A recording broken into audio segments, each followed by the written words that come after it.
Welcome, and thank you for joining Speak Up for SaferCare. Speak Up for SaferCare is a product of SaferCare Texas, the patient safety division at the University of North Texas Health Science Center in Fort Worth, Texas.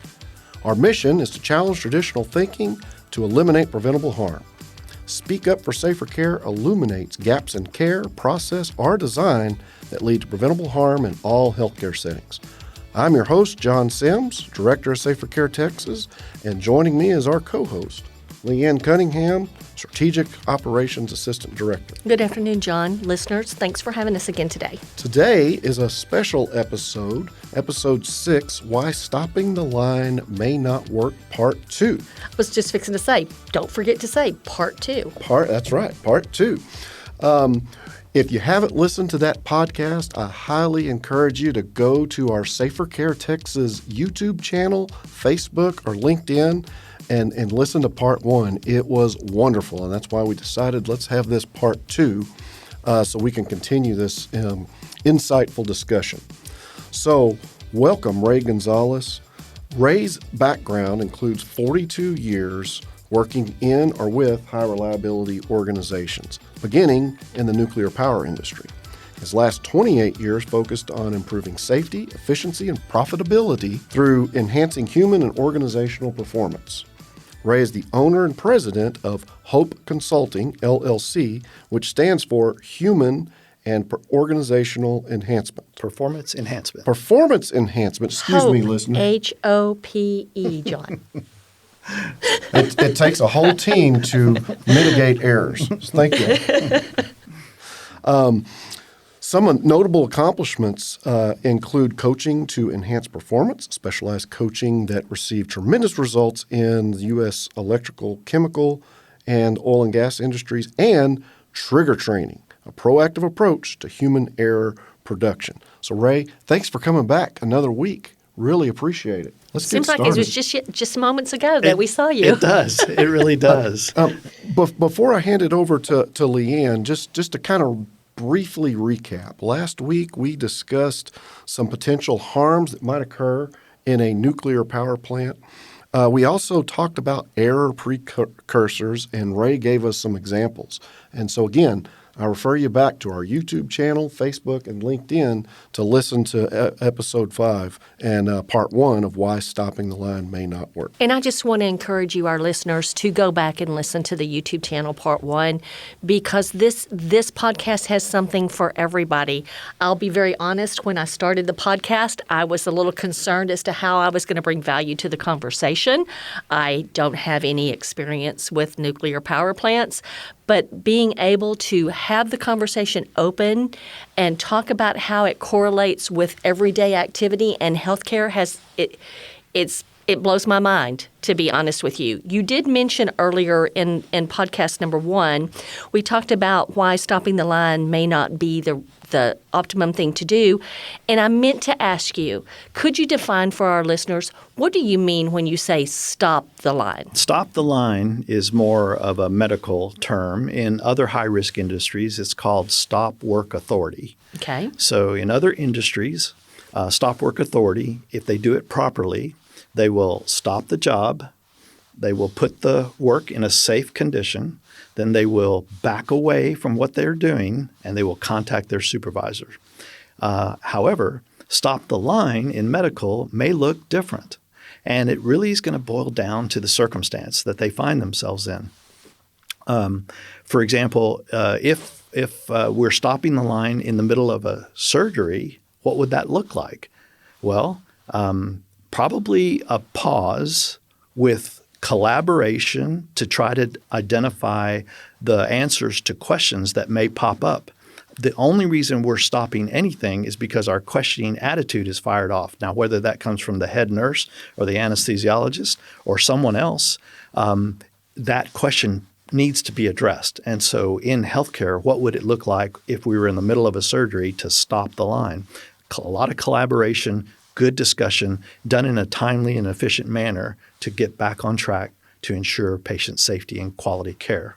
So, Rey, one of the other things that we wanted to touch on is we agree that humans are going to commit errors. It's going to happen. It's innately in us.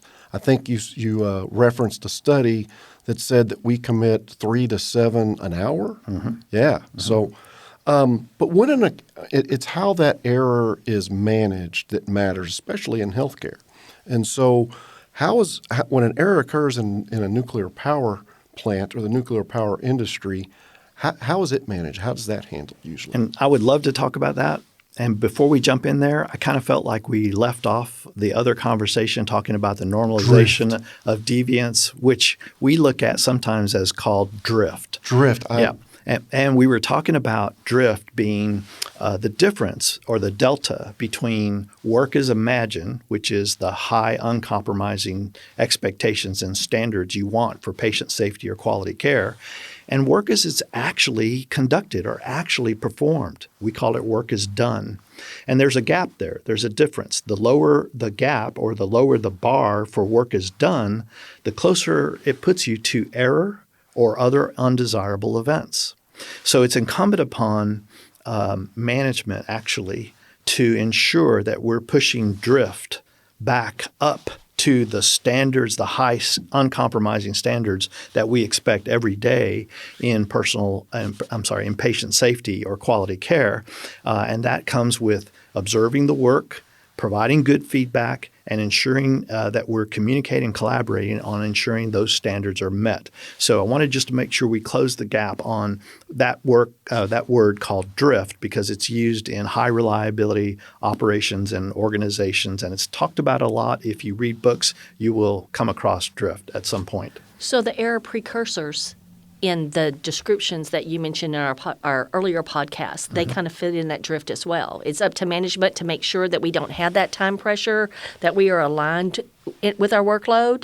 Well, error precursors exist all the time, anywhere in any industry. Okay. So those are local factors or local conditions that can influence and drive error. Drift is really worker performance done with good intentions, trying to optimize their work and be efficient to get things done. And we may take shortcuts and have no negative result. And if we take that shortcut and we have no negative result, then it becomes the new standard, a lower standard, right? Okay. And that's the drift that we're talking about. So it is incumbent upon management to see that shortcut or that drift and make sure we push it back up to the higher standard, if that makes sense. Oh, that makes all the sense in the world. So what it sounds like is everybody in an organization has to have that same culture so that the standard is permeated throughout all layers, including the executive leadership. Not just the people doing the work, but the people who are saying this, we have to do the work. Absolutely. Because really, culture is shaped by the head of the organization. In fact, there's an Asian proverb out there that says, when a fish rots, it begins at the head. And what it's referring to is the possibility that if you look at it from an organization, if the organization is failing, it's because of what's happening and what behaviors are accepted, what normalcy is accepted in the organization that could be of a much lower standard, driving productivity down, driving morale down, doing all those things that can really just decimate an organization.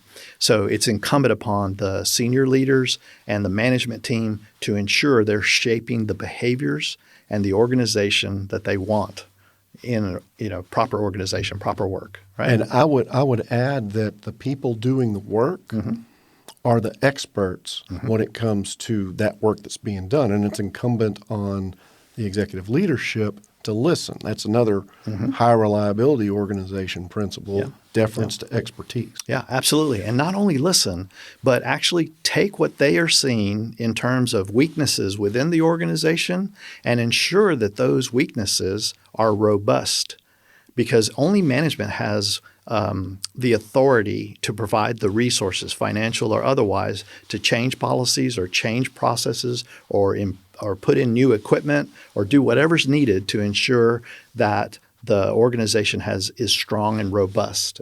It's that two-pronged approach again that we talked about. And so, thank you for bringing us back to drift. It's been a week since my mind was a little cloudy. But can we go back to how an error is managed in a nuclear power setting? Yeah. Let's talk about that, because I'll tell you that it's all about learning and sharing. In the commercial nuclear industry, I think due to it's their philosophy that you can't know everything, and you don't know what you don't know, especially if errors are occurring. In other words, it boils down to error reportability, right? And providing enough psychological safety for people to come forward with those errors or near misses that have actually not that have occurred. Okay, so that management can learn and correct anything that may have gone astray at that point. So in order to have that, and in the commercial nuclear power, they realize that they don't know everything, so they do not hesitate to reach out for help. They have benchmarked many different industries to see best practices and see how it could be applicable in the world of commercial nuclear power. Anytime, and I've seen this before, anytime there's been something novel and new as a problem, we've reached out to peers throughout the industry. We don't keep it to ourselves. We reach out to them for help and support. And anytime we have events that are undesirable, we even share those through proper reporting, and we call it operating experience, so that other people can learn from our mistakes, if that makes sense, right? You know, I Ray, like that idea. I got to tell you, SaferCare Texas is working on that very thing right now as we speak with our HSC health clinics. We're building a event reporting system, and our next step this fiscal year, we're going to have the nation's first AHRQ, which is Agency for Healthcare Research and Quality, Certified. listed. I wanted to say certified, but listed patient safety organization. And that's the purpose of that patient safety organization, is so that you have to have that just culture, because the event reporting system, if nobody's putting in events, you can't study and learn from them. Exactly. Right? But then other medical offices can then learn from mistakes where we've had to go in and change the process or the system that led to that, so it doesn't get repeated and occur somewhere else. Great. I'm picking up what you're putting down. Yeah, so I'm liking all this collaborative opportunity. Yeah. I do too. So let's talk a little bit more about just culture, because just culture is not necessarily a no blame culture. Most definitely. Okay, it is really all about a fair and equitable approach across the line on how we treat things like errors and near misses, so that we can foster learning in the organization. So it's time for a quick little story. I was at an organization where they wanted to put out a no blame policy. In other words, bring us your errors, report your errors or near misses, and you will not be in trouble. We want to learn from these mistakes. We can't learn unless we know what they are. And so we put forward this policy, and I actually helped management to kind of craft it and make sure it was worded well. So it was a big campaign. Everybody knew it. And we were just about to start. This is in the commercial nuclear industry. We're just about to start what's called an outage. An outage is a period of days, maybe 30 days, maybe 45 days, where the power plant will completely shut down, and or at least one of the units, if it's multi-units, will completely shut down, and they will begin to do preventative maintenance work. They'll do some testing, they'll do repairs, and they'll get it all operational again and ready to run another year or 18 months, because they run a very long time. They start them up and they don't turn them off for an entire year or 18 months. That's a lot of reliable electricity that's flowing. So we were getting into an outage, and the campaign was for all the outage workers that were coming, so they would know that if there's an error, we have a no blame policy. Well, what happened is in the midst of all of this work, we had a couple of carpenters who were actually building a wooden staircase, like a little bridge, over some large stainless steel piping that surrounded a large water tank. And instead of using sawhorses to put their boards on to do their cuts, they put the boards on some of the pipe, and somebody else held on to it. Oh, no. So as they were cutting, they nicked one of the pipes. You could tell because sparks flew. Oh. So they stopped. They did the right thing. They stopped. and they contacted their boss, their foreman, and then that foreman talked to the liaison for the company and said, okay, we had an error, and the guys didn't hesitate to stop and report because they heard about the no blame thing. Well, unfortunately, when it was reported to the company fell back into their traditional way of thinking. It's your fault. And they immediately let him go. They fired him on the spot. And I was discussing this case as a case study in the very first management course for human performance for managers, because I was one of the coordinators at that station. And I was describing the blame cycle. It's a cycle that talks about, hey, if you unjustly blame someone, you're going to squelch reporting and you won't know what's going on. That's just a fundamental description. After I brought up this case study, the highest manager in the class stood up and said, that was me. And I thought my career was over because I didn't know what he was going to say next. And he says, okay, so I want to stop here and I want to tell everybody that was me. I made the decision to fire those guys. And really, I'm sweating bullets. I really didn't know what was coming next. But what he said was, he goes, I never understood the blame cycle like Ray just put together here, and I never understood the impact that our decisions could have in this regard. So I will never make that mistake again. And he thanked me right in front of everybody. And boy, you talk about a sigh of relief. I was, relieved that he wasn't upset with me or something like that. And he was dedicated, because he was such a visionary, he was dedicated toward improving and learning from mistakes. So I shared that quick story because you have to have a good, strong culture that is based in safety, and then you have to have that just culture to handle those times when things don't go the way we think. Ray, I appreciate you sharing that story as well, and I'm really impressed with how the manager was vulnerable and transparent. That speaks volumes. So we talk about just culture is not a blame-free culture because there is accountability. And it sounds like in that story, somebody those two carpenters did something that was knowingly unsafe, right? They did not use sawhorses, instead put it on this pipe. But possibly, use the word knowingly is subjective. Hindsight bias comes into play here. I don't know that they should have been terminated. Of course, Right. I'm not in that industry, Right. But I don't know they should have been terminated. I do some other training. They needed to be held accountable for that. And I'm going to share the healthcare example. And when I say this, you're going to say, yeah, that person needed to be fired.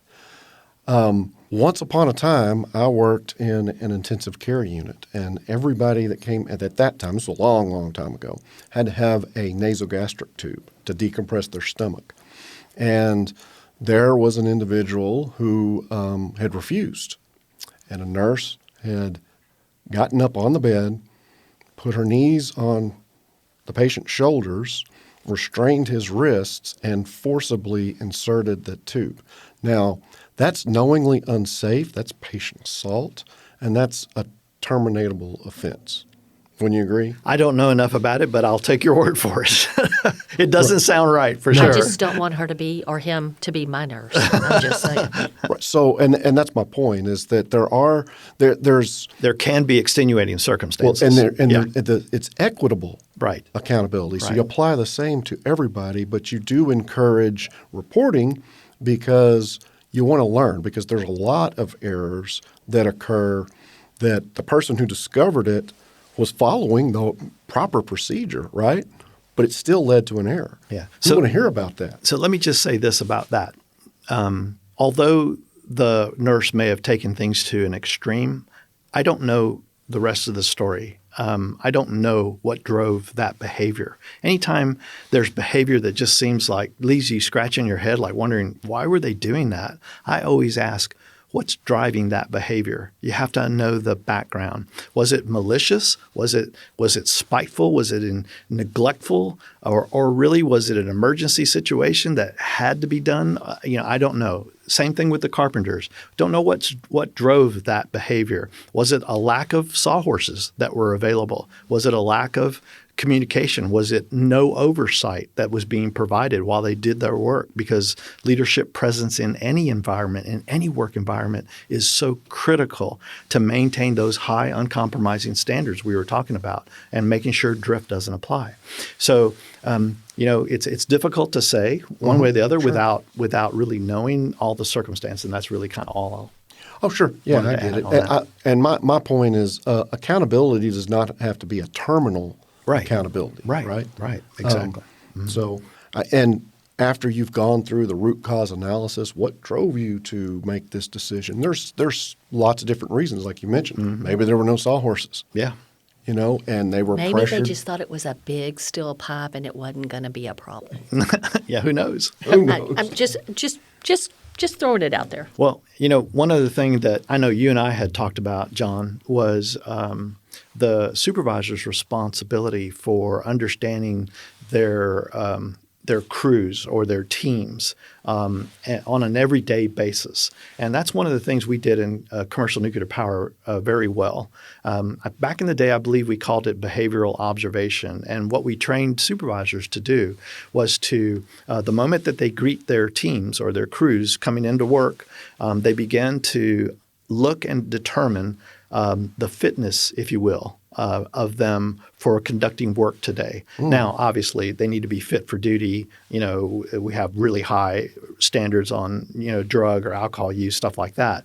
But there's more to it than that. I mean, are they mentally prepared? Are they fatigued?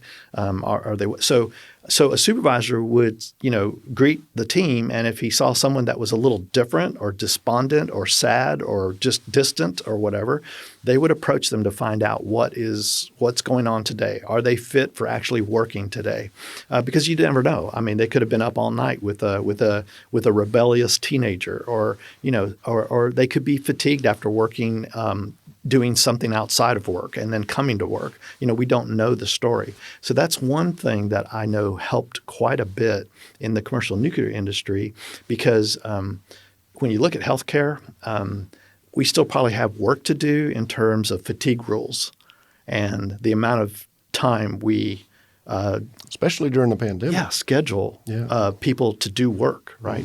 So, and I was going to say, episode 1 with Jessica, you called it behavioral observation. Same, we call human frailty. Good. But the same scenario. Did you get any sleep? Did you get in a fight with your teenager? Thank you for clarifying that, because I was going to ask you to remind our audience what you call it from a healthcare perspective, because I know we have it, because we actually talk about it and you practice it within our department as well. So, yeah. Absolutely. So I just want to ask this question, which is, what healthcare factors prevent adopting nuclear power plant safety standards? That's a good question. I don't think there should be any reason for not adapting similar safety standards. And what I mean by that is they have to be customized, obviously, for the healthcare industry. Healthcare is highly complex, highly coupled work. There's, you talk about, high reliability organizations, high reliability operations. So the thing I would say is that in order to have additional success requires collaboration with the social science and social safety people, as well as healthcare. In fact, I recently read a book called Still Not Safe. I know I've recommended it to you, John. It gives a great history of the patient safety movement, where we came from, what happened, and how we have stalled out over the years. And they talk a lot about that, in that, I think we could all have more success. And, as a consumer of healthcare, this is what I want. That's me too. Yeah, I want much more success in healthcare. I would love to see the numbers go way down in terms of sentinel events and other other things that may occur. So not only can you adopt other types of safety standards that are similar to nuclear power, but if we do adopt them, then we can't do it superficially. For example, like when we here in healthcare, when we adopted checklists and other things, what were we focused on? We were focused a lot on individual behavior individual performer behavior, as opposed to looking at that second prong I keep talking about, the robustness of the organization, which is totally within management's responsibility to ensure proper controls, barriers, safeguards are in place to minimize any kind of high risk to patient safety. So I think there's lots of good things that can come out of looking at and sharing and benchmarking ideas within commercial nuclear power. I did a presentation, a grand round, about a glowing resemblance between medical and commercial nuclear power because we have so many similar techniques and we share a very common responsibility, and that is public safety, right? Public safety is number one core value for the commercial nuclear industry, and I'm hoping that is the same, and it must be for healthcare. It is. The outcomes are vastly different, unfortunately. I don't have the graphic in front of me, but I did. I shared it with you prior to this podcast about there's a graph that shows the number of the number of encounters rather for a fatality to occur in nuclear power, and conversely, the number of encounters in healthcare before a fatality occurs, and healthcare is way behind the mark. And so if we all have the responsibility of public safety and in healthcare, patient safety, we can learn a lot from the way nuclear power does things. The other thing I wanted to mention was that Rey is a very avid reader. I now have 3 books that I need to read that Rey has recommended. I'm very thankful for. I'm just hoping you're going to share so I don't have to buy my own. I'm going to share with the entire department. I think they'd be interested, most definitely. Well, I'll say this also about how I view healthcare and the future, because even reading the book, Still Not Safe, they kind of left you with 4 different possibilities of where there's always options of what the future may hold. But here's what I believe, and I sincerely mean this. If I had a crystal ball and I could see the future, I could see where the healthcare industry would be leading the way in human and organizational performance. I could see that easily. And the reason is because of the high level of professionalism, knowledge, expertise within this industry. That's a huge benefit as compared to other high-risk industries in terms of education and knowledge. So I really do feel like at some point healthcare could lead the way. Plus, the fact that the oath in healthcare, first do no harm, right, is just, it resonates, right, with the healthcare professional. And that's more than likely the reason they are in that profession, is to really provide that quality care. Again, it boils down to really public safety. And we just need to kind of get everybody around that, understanding how that's tied together. First, do no harm, quality care, public safety, that they're all tied together, meaning the same thing. And we have a lot of work to do in that area. We do. Most definitely. I do want to say again, for part 2, thanks, Rey, for coming and sharing your knowledge and expertise with us again today. Again, thank you to all of our listeners. If you didn't listen to the prior one this past week, please go to part 1 of this podcast and then catch up with podcast part 2. We want you to speak up for SaferCare. Speak up for SaferCare Texas is a product of SaferCare Texas, which is the patient safety division at the University of North Texas Health Science Center here in Fort Worth. We'd like to thank our technical producer, Rob Upchurch, for helping us with this podcast, and we encourage you, our listeners, to speak up. Become an advocate for yourself, your family, and your colleagues. If you're a healthcare worker, a counselor, a subject matter expert, a former patient, or a caregiver, if you have a patient safety story that you'd like to share, please keep it HIPAA compliant, and we'd be happy to talk with you. You can touch base with us through our website, SaferCareTexas.org. Also, you can follow us on Facebook, Twitter, Instagram, and LinkedIn at SaferCare Texas. Please tune in to our podcast next week, where we'll talk with Dr. Jeff Beeson about managing psychological stress during emergencies. Thank you again for listening, and always speak up for SaferCare.